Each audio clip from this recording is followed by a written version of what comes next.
Halo, berjumpa lagi dengan saya Yoli Agnesia.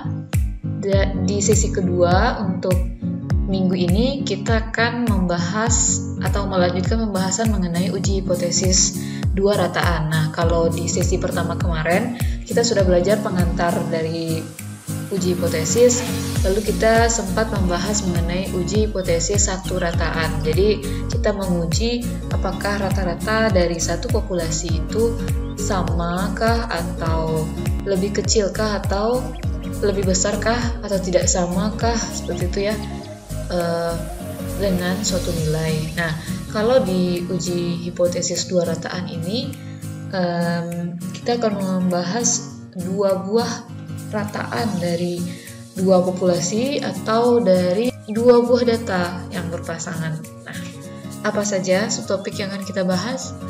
Nah, ini dia. Pertama, kita akan menguji hipotesis dari dua rataan apabila variansi dari populasi diketahui. Yang kedua, kita akan membahas mengenai uji hipotesis dua rataan jika variansi dari populasinya itu sama, namun tidak diketahui. Nah, yang ketiga, masih hipotesis dua rataan, itu variansinya berbeda, variansi populasinya, tapi dan juga masih tidak diketahui.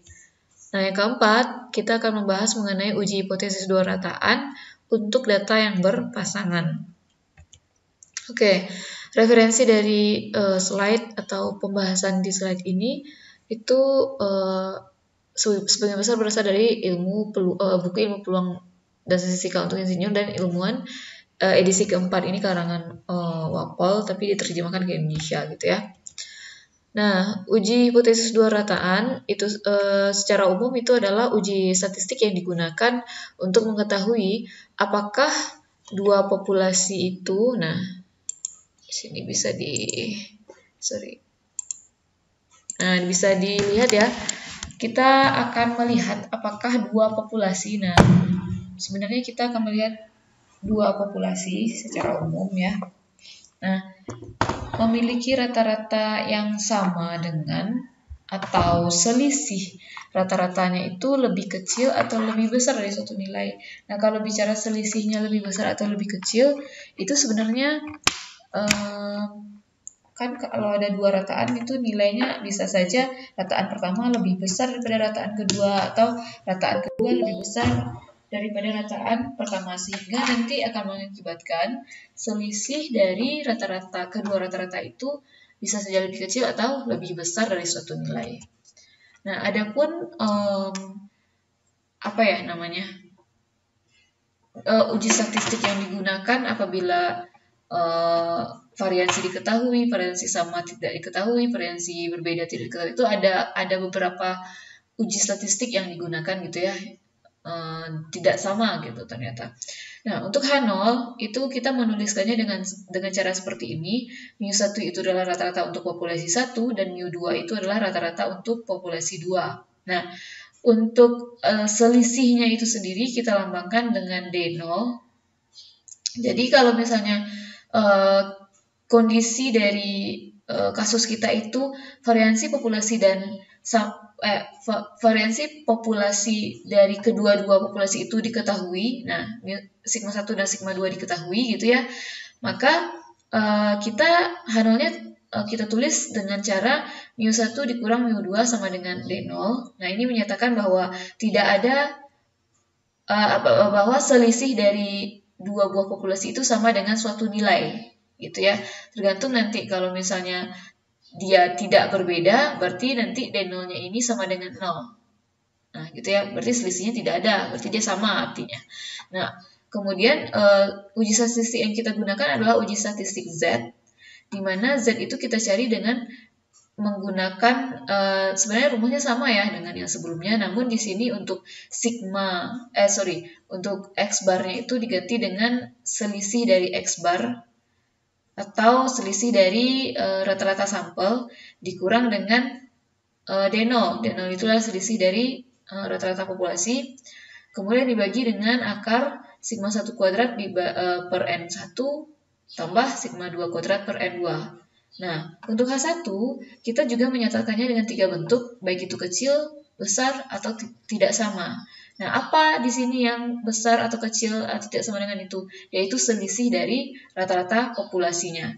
Kalau misalnya kita mau menguji, apakah rata-rata populasi 1 dengan rata-rata populasi 2 apakah rata-rata populasi 1 itu melebihi rata-rata populasi 2 sebanyak 2 satuan. Nah, itu artinya nanti mu1 dikurang mu2-nya itu besar dari 2 gitu. Jadi itu tergantung dari permasalahan atau hipotesis yang ingin diuji. Dan untuk menuliskannya itu ya harus dipikirkan gitu ya. Nah, harus bisa menginterpretasi atau memodelkannya ke dalam bentuk H1 yang mana gitu. Nah, untuk daerah kritisnya itu sendiri tetap bergantung kepada Z alfa gitu ya. Jadi bergantung kepada taraf signifikansi yang atau tingkat signifikansi yang kita pilih. Apakah alfanya 0,05 atau 0,01 atau sebagainya, ditentukan soal kah, terserah gitu ya. Yang penting untuk titik kritis itu bergantung kepada nilai Z alfa. Nah, untuk jadi daerahnya, nah kalau titiknya tadi adalah Z alfa untuk Z alfa dan negatif Z alfa untuk uji kiri kanan, dan negatif Z alfa per 2 serta positif Z alfa per 2 itu untuk uji dua arah yang dilambangkan dengan H1 tidak sama. Nah, sekarang daerah kritis itu sudah sama aja ya sama yang sebelumnya. Kalau kecil dari Z yang bernilai negatif, itu berarti dia gini, kalau dia uji kiri berarti daerah kritis atau daerah penolakan H0-nya itu ketika Z-nya berada di sebelah kiri negatif Z alfa. Begitu juga dengan uji satu arah kanan, dia dikatakan kita menolak H0 nanti ketika Z hitung. Nah, nilai statistik yang kita peroleh ini itu berada di sebelah kanan Z alfa. Nah, begitu juga dengan kalau misalnya dia uji dua arah. Nah, jadi bisa apabila dia ternyata Z-nya kecil dari negatif Z alfa per 2, ya dia ditolak. Atau kita juga bisa memakai daerah yang di sebelah kanannya. Nah, gitu ya. Nah, ini sebenarnya lebih kurang sama dengan uji satu arah sebelumnya, cuman di sini perbedaannya hanya kepada pernyataan H0 dan H1, nah, serta rumus uji statistiknya, gitu ya.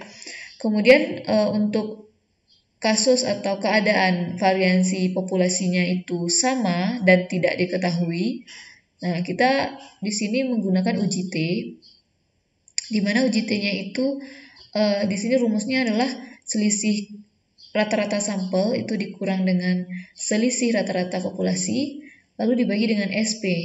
Nah, SP di sini itu rumusnya seperti ini ya. N1 kurang 1 dikali variansi sampel 1 dikuadratkan ditambah dengan, nah pokoknya seperti ini. Dipahami saja rumusnya. Nah, untuk derajat bebasnya itu sendiri, rumusnya seperti ini. Jadi, kalau sebelumnya kan kita derajat bebas itu N dikurang 1 gitu ya. Karena di sini ada dua populasi, maka derajat bebasnya itu N1 ditambah N2 itu dikurang 2 nantinya. Itu ya. Nah, untuk H1 itu sama ya penulisannya dengan H1 kasus yang pertama. Nah, untuk daerah kritis, nah itu sama juga dengan kasus satu rataan, cuman perbedaannya di sini mungkin nggak ada sih perbedaannya ya, sama aja. Nah, gitu, sama aja ya. Di sini perbedaannya hanya pada rumus tes statistiknya. Oke. Nah, yang ketiga itu ketika variansi dari populasinya itu tidak sama dan tidak diketahui. Nah, tuh. Nah, di sini untuk pernyataan H0 dan H1-nya masih sama dengan dua kasus sebelumnya. Namun di sini perbedaannya adalah uji statistik. Nah, sebenarnya uji statistik yang kita gunakan tetap uji T gitu ya, tapi untuk agar berbeda aja ya bentuk rumusnya. Ini kan beda bentuk rumusnya. Jadi di sini dilambangkan dengan T aksen aja. Tapi sebenarnya untuk T alfa si T aksennya itu sebenarnya nilainya itu ya berdasarkan tabel T juga gitu.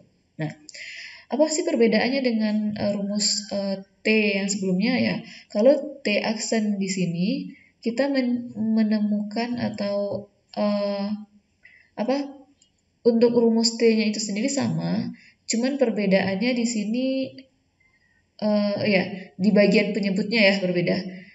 Kalau yang sebelumnya itu karena sigmanya sama, nah ini bisa dikeluarkan ya, si SP-nya ini bisa dikeluarkan. Tapi untuk kasus variansi yang berbeda, untuk penyebutnya itu kita bagi dengan variansi dari sampel dikuadratkan dibagi N1 ditambah variansi sampel kedua dikuadratkan dibagi N2. Nah, jadi bukan SP ya lambangnya di sini. Kemudian juga terletak pada derajat bebas. Untuk derajat bebas di sini cara mencarinya seperti ini nih. Coba dipahami aja ya. Nah, kalau sedangkan pada kasus yang variansinya sama itu cukup simpel lah ya untuk mencari derajat bebasnya. Nah, kemudian H1-nya masih sama ya.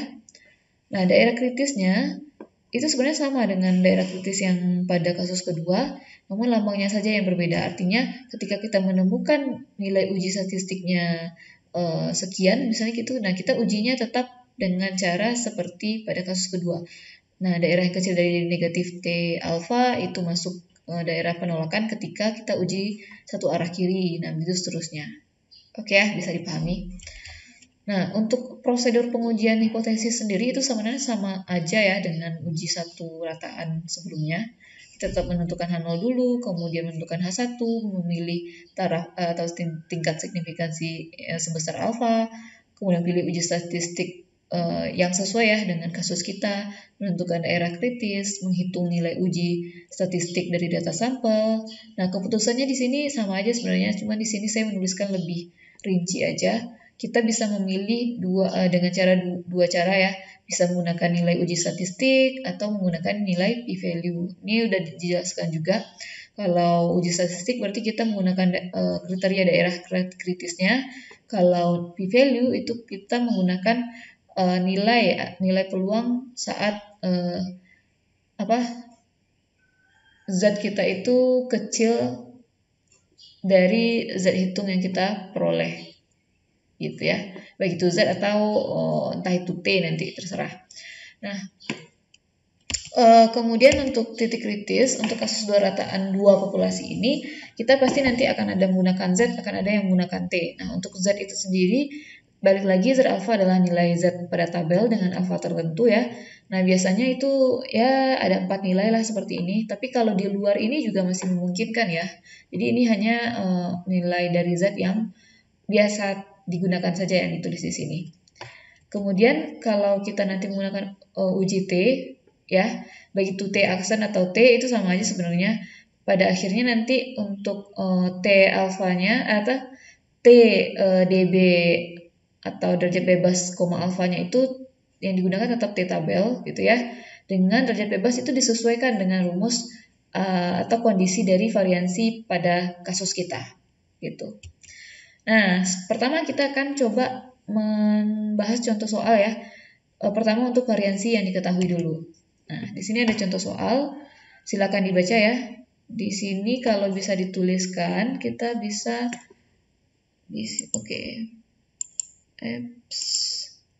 Nah, kita cari tahu apa yang diketahui. Di sini sampel acak berukuran 25, berarti ini adalah N. Diambil dari populasi normal dengan simpangan baku 5,2. Nah, ini ada sampel kedua, berarti ini adalah sampel pertama. Kita tulis N1 ya. Nah, simpangan bakunya 5,2, artinya ini S1.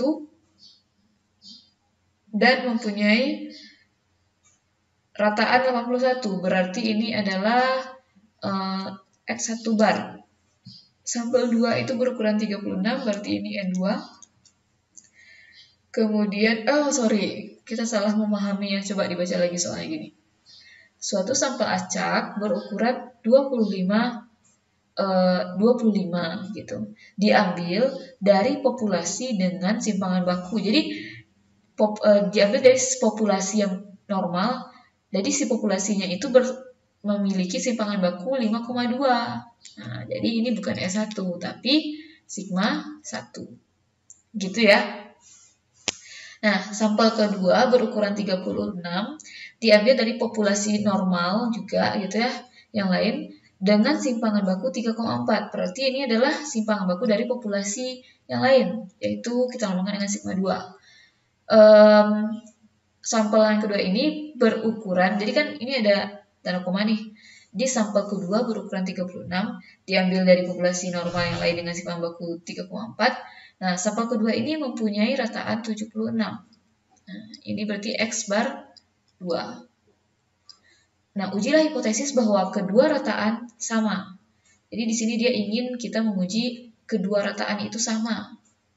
Nah, oke, rataan populasi 1 dengan rataan populasi 2-nya sama, artinya mu1 sama mu2-nya sama ya, ini dia uji.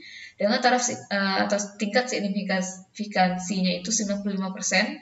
Nah, di sini taraf kepercayaan 95%, artinya tingkat signifikansinya itu adalah 0,05.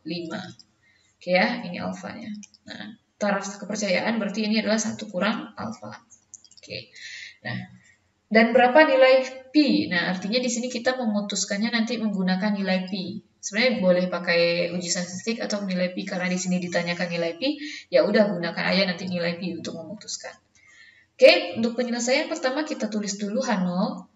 Kembali lagi karena ya terlihat bahwa hipotesis yang ingin dia uji itu adalah kedua rataan sama, artinya kita menulis H0-nya itu dengan tanda sama ya, yakni mu1 sama dengan mu2.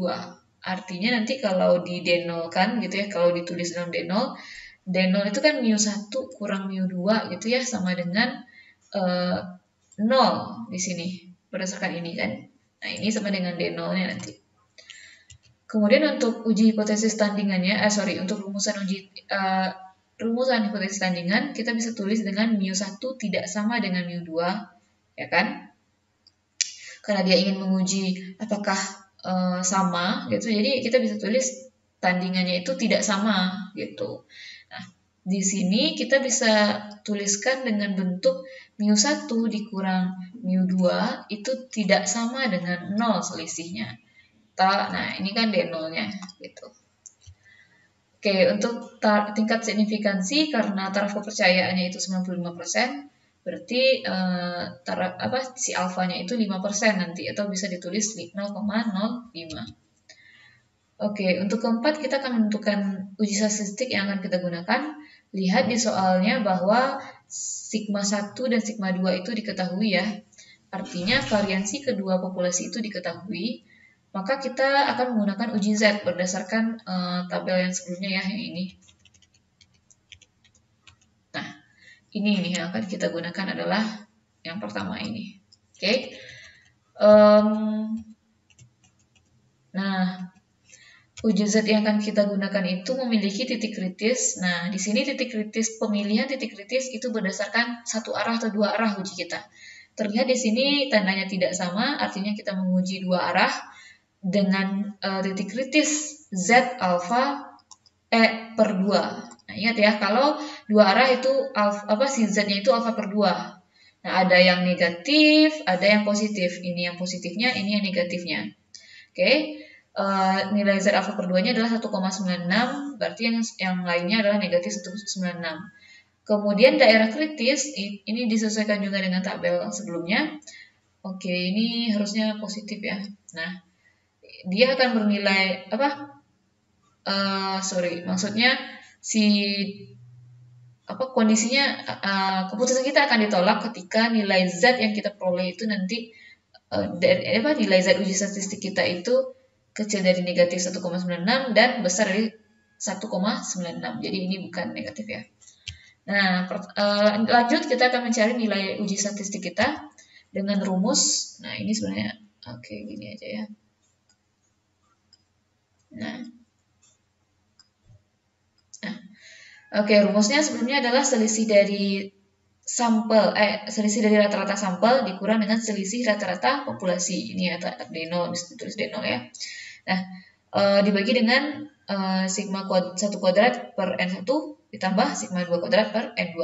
Ya, silakanlah disubstitusi setiap apa-apa yang diketahui sehingga nanti diperoleh Z-nya itu adalah 4,221. Ini sangat besar ya si Z-nya. Sehingga kita akan berdasarkan soal kan kita mau tahu nilai P. Nah, berarti ya udah sekalian aja kita mengambil keputusannya menggunakan p-value. Nah, untuk mencari p-value di sini karena dia dua arah, ya ini udah dijelaskan sebelumnya. Karena dia dua arah berarti kita mencarinya ya dengan cara dua kali nilai peluang untuk Z saat Z kecil dari 4,221 gitu. Sebenarnya kita ingin melihat luas daerah saat Z kecil dari 4,221 atau bisa juga kita gunakan saat Z besar dari ini harusnya negatif ya. Sorry, negatif ini. Negatif 4,221. Nah, kalau ingin menggunakan yang besar berarti besarnya dari 4,221. Nah, kenapa sih bisa ditentukan seperti ini? Ya, sebenarnya balik lagi ke si kurva dari normal gitu ya. Kan daerah kritisnya itu ada dua, kiri dan kanan ya kan. Nah, ini negatif 1,96, ini 1,96. Nah, artinya kita ingin cek untuk zat hitung kita tadi kan nilainya 4,221 ya kan. Nah, berarti sedangkan 1,96 ini kan letaknya di sini nih. Terus 4,221 ini letaknya ada yang di sini ya kan. Ada yang di sebelah sini kalau yang negatif. Ini yang negatif 4,221, ini yang positif 4,221. Nah, sebenarnya dari tabel kita dari kurva kita ini kan 0 ya. Karena ini adalah kurva Z. Nah, dari gambar ya kita sudah lihat ya, bisa lihat bahwa luas di bawah kurva untuk saat Z besar dari 4,221 itu ya lebih kecil dibanding si nilai saat Z itu lebih besar gitu, ya kan? Nah, sebenarnya kan kita mau mengujinya itu menggunakan alfa 0,05 gitu ya. Nah, alfa 0,05 itu kan gabungan dari luas kiri dan kanan. Nah, ya kan? Makanya kita butuh menjumlahkan juga luas kiri dan kanan yang ini. Nah, luas kiri dan kanan untuk negatif 4,221 dan 4,221. Nah, ini berarti saat Z besar dari 4,221 dan ini saat Z kecil dari negatif 4,221. Makanya untuk mencari nilai Pi-nya itu ya pilih salah satu aja. Mau memakai Z besar kah? Lalu dikali 2, karena kan dia kurva setangkup gitu ya. Nah, kalau mau menggunakan yang kiri ya juga boleh gitu. Tapi dikali 2 aja. Nah, sehingga nanti ini kan kalau di tabel ini 4, itu sudah tidak ada lagi ya di tabel yang di buku. Nah, ini menunjukkan bahwa nilai ya yang ada itu kan nilai Z ya. Nilai Z yang yang 3 ya, 3 komaan gitu. Nah, ini aja nilainya sudah 9, 0,9 ya kan? Sorry, maksud saya untuk yang pokoknya nilainya itu sudah mendekati 0 gitu ya, bukan 9. Nilainya sudah mendekati 0. Nah, jadi ini ditulis 0,0000 ya mungkin 0,09 gitu. Pokoknya mendekati 0 gitu ya. Yang apabila kita bandingkan dengan nilai alfanya, ternyata pastilah alfanya kan 0,05 ya. Nilai pi kita itu lebih kecil dibanding nilai si alfa. Jadinya keputusan kita karena nilai pi lebih kecil dari alfa, maka tolak H0. Ya kan? Ini kan kriteria untuk nilai pi tolak dan terima ya seperti ini ya. Kalau kecil dari alfa atau kecil sama dengan alfa itu akan tolak H0. Yang artinya apa? Bagi lagi yang ingin kita uji itu adalah bahwa kedua rataannya sama gitu. Karena kita menolak bahwa rataannya sama ya artinya dengan tingkat kepercayaan atau taraf ya. Taraf terserah, boleh tingkat, boleh taraf. Kepercayaan 95%. Nah, sudah cukup bukti untuk menyatakan bahwa kedua rataannya itu tidak sama gitu. Jadi kita menyatakan bahwa kedua rataannya itu tidak sama dengan tingkat kepercayaan 95%. Oke, lebih kurang seperti itulah ya. Nah, sekarang kita bahas untuk variansi yang sama namun tidak diketahui. Nah, di sini ada contoh soal, kita lihat apa-apa saja yang diketahui ya. Oke, dia akan membandingkan keausan karena gesekan dua bahan yang diberikan lapisan. Nah, di sini ada 12 potong bahan pertama, artinya ini adalah sampel pertama ya, N1. Kemudian si N1 ini sebanyak bahan satu ini dimasukkan ke tiap potongnya ke dalam mesin pengukur aus gitu ya. Kemudian ada 10 bahan kedua, berarti ini adalah N2. Ya dengan cara yang sama ya, dimasukkan juga ke mesin. Kemudian sampel bahan satu itu rata-ratanya 85, berarti ini adalah X1 bar. Simpangan bakunya, nah berarti kan ini sampel bahan satu rata-rata sekian dan simpangan baku sekian ya. Ini artinya S1 gitu ya. Bukan simpangan baku populasi ini ya, tapi ini adalah simpangan baku untuk sampel. Oke, kemudian sampel bahan kedua itu rata-ratanya 81, berarti ini X2 bar, simpangan bakunya 5, berarti ini adalah S2. Lalu dia mengatakan apakah kita dapat menyimpulkan bahwa dengan tingkat signifikansi 0,05 keausan bahan satu itu melampaui bahan kedua sebanyak lebih dari 2 satuan. Nah, coba ya dibaca ulang. Keausan bahan satu melampaui. Kalau kata-kata melampaui, bahan satu melampaui artinya apa? Ya berarti bahan satu itu lebih besar dibanding bahan kedua gitu ya, ininya keausannya gitu.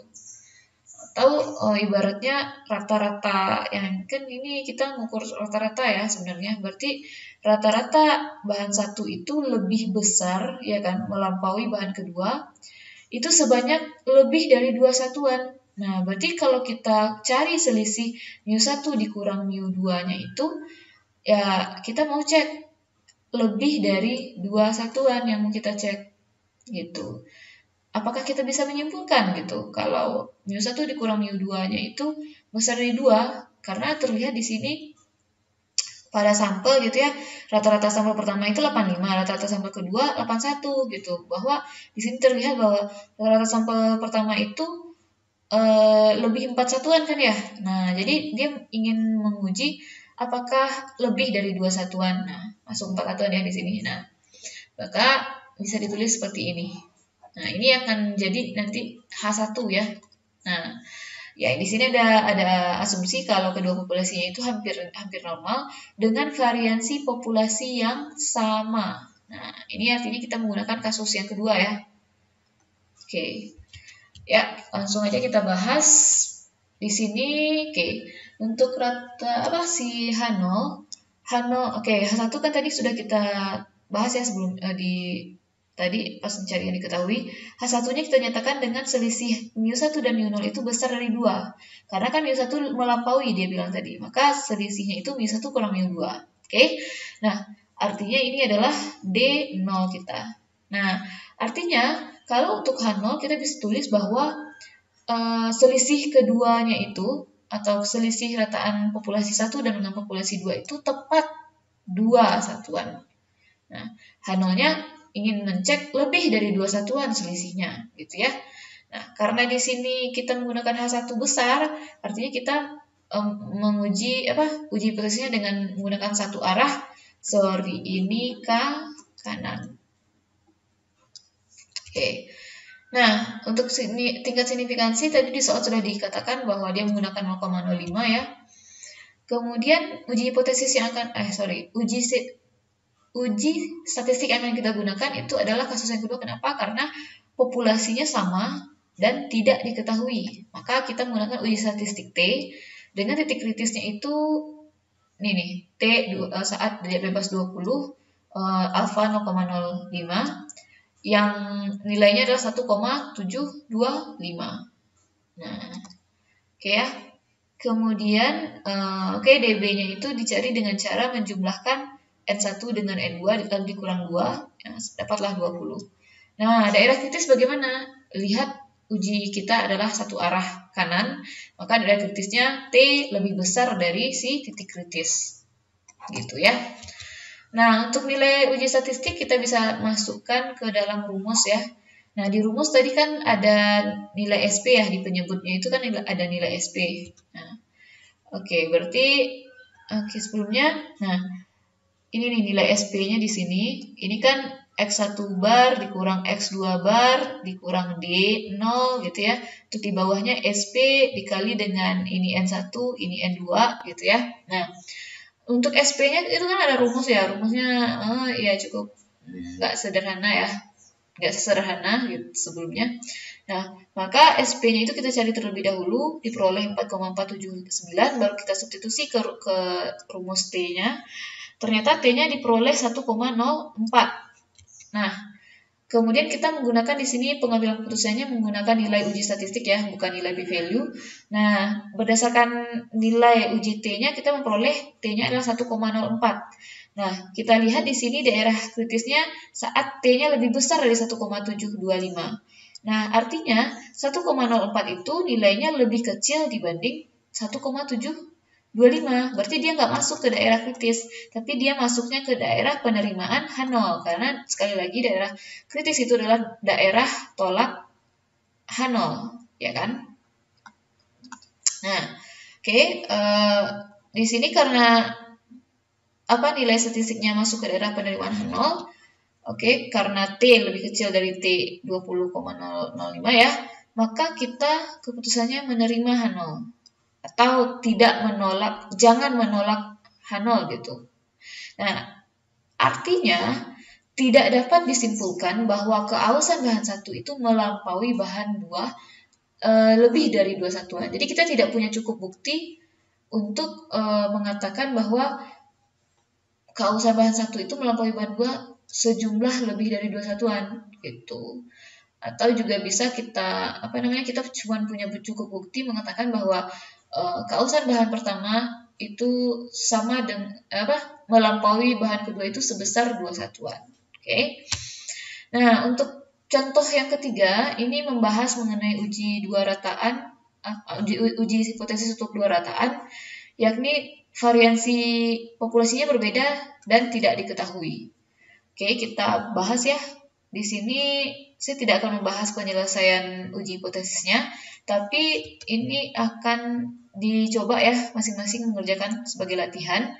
Nah, namun di sini saya akan mencoba membantu untuk menuliskan apa-apa saja yang diketahui. Nah, di sini ya sama aja ya karena soalnya sama dengan kasus yang sebelumnya. Tuh lihat sama ya. Mana dia? Nah, nih sama persis. Tapi perbedaannya itu adalah pada uji hipotesis yang akan perbedaannya itu adalah di ini nih. Di sini variansinya sama.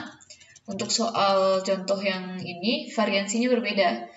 Jadi semuanya sama, anggap kedua populasi hampir normal dengan variansi yang berbeda.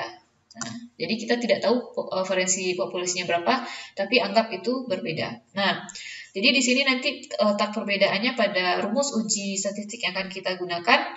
Serta nanti nilai ininya ya, nilai V-nya atau dB-nya. Tadinya bebasnya nanti ambil beda.